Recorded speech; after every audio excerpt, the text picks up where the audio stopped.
It is remarkable to me that we even have these conversations. Um, Kamala Harris was the border czar, is the border czar, whatever you want to call it. They deny it. Oh, she was never the border czar. She was in charge of the border. Joe Biden put her there. We all know it. To say otherwise is a patent lie, and yet this is what they do. This is what they do, all right? I have Melanie Collette join me now. She's the former vice chair of the New Jersey Federation of Republican Women. Melanie, nice to have you on the program. Nice to be here. Thank you for having me. Look, Donald Trump said, oh, she's going to the border. Let me go down there today, Thursday. She's going tomorrow. They're going to clean it all up. It'll be sanitized. She'll giggle a little bit. Nothing will happen.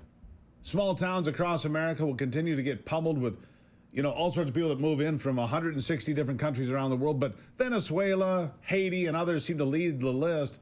I mean, at what point do the Democrats and the progressives wake up and say, oh my God, look at our house, look at our neighborhood, what's gone wrong, what do we do? At what point do they wake up and say, well, these are bad ideas?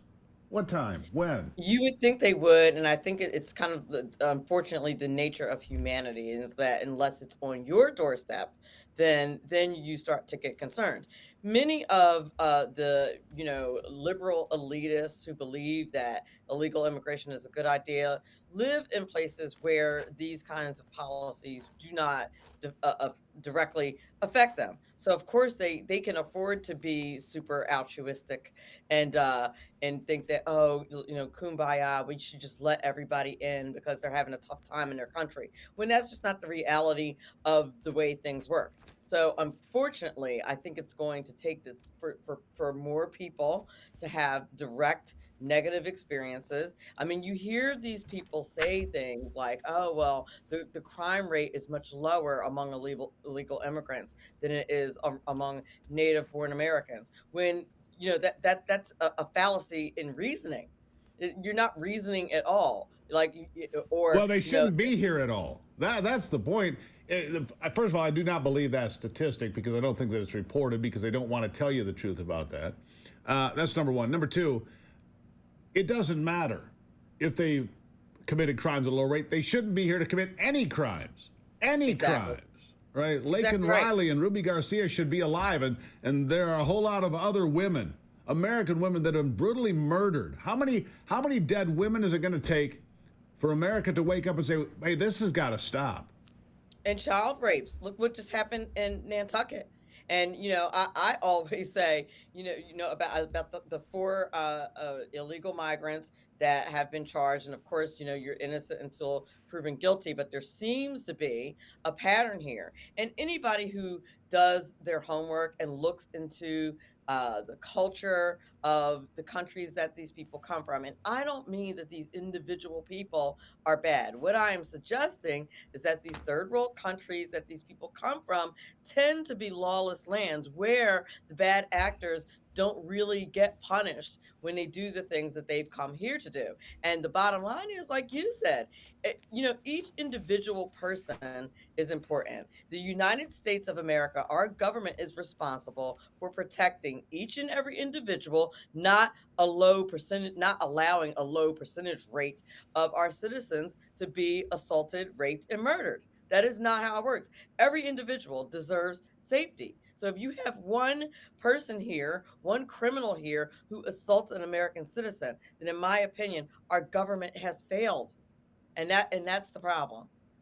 I completely agree. Our government has failed, left the borders open, put us at risk. Look, it doesn't matter whether dogs and cats are being eaten in Springfield, Ohio. What's being eaten is the culture, the heritage. America's being gobbled up by people that don't belong here, don't speak the language, don't care about our traditions, our heritage, anything about America. That's being gobbled up, the pets notwithstanding. And we should be clear about that. Indeed. And part of what used to be a part of allowing people to come into the United States used to be assimilation. Things like learning English, having all of these things. And I'm not suggesting that we shouldn't have anything, but what I'm saying is having all of these accommodations for other cultures kind of dilutes the American culture. When originally, when we established the United States and said we're going to allow people to come in from other countries, that was contingent upon assimilating into our culture and believing in the same things that we believe in culturally as Americans, such as capitalism and opportunity and things and things of that nature.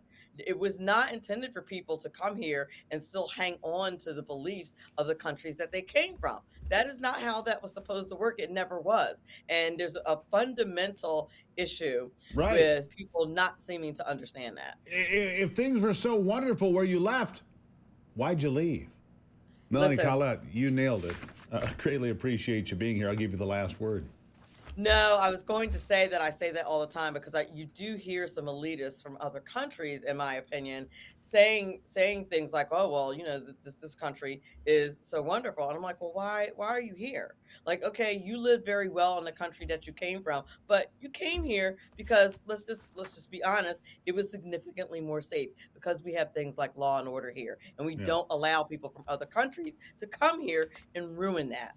That's right. Melanie Collette, former vice chair, New Jersey Federation of Republican Women. Thank you for being here. Thank you for having me. Greatly appreciate it. All right, it's Free for All, Free Speech Friday. We can get to Matt in Michigan. I think we got some time here. Matt, what's on your mind? Well, Steve, great show. Thank you. Thanks every morning. I listen to you every morning. I've heard you say before that 2 years ago, 1 million Trump voters didn't vote in Michigan. That's right. And we wouldn't have the Whitmer regime right now if they wouldn't have sat home. That's So correct. Don't do it again. That's right. Don't do it again. In fact, where is it? Here's my ballot right here in my sweaty little fingers. I've got my ballot. I'm going to do it, folks. I'm going all in. I'm dropping it in the drop box at my township. Matt, thank you for calling in. Go get them, Michigan. Don't sit on the bench. I got a couple more callers, Jackie and Ken, right around the corner here on a Free Speech, Free for All Friday on the Steve Gruber Show.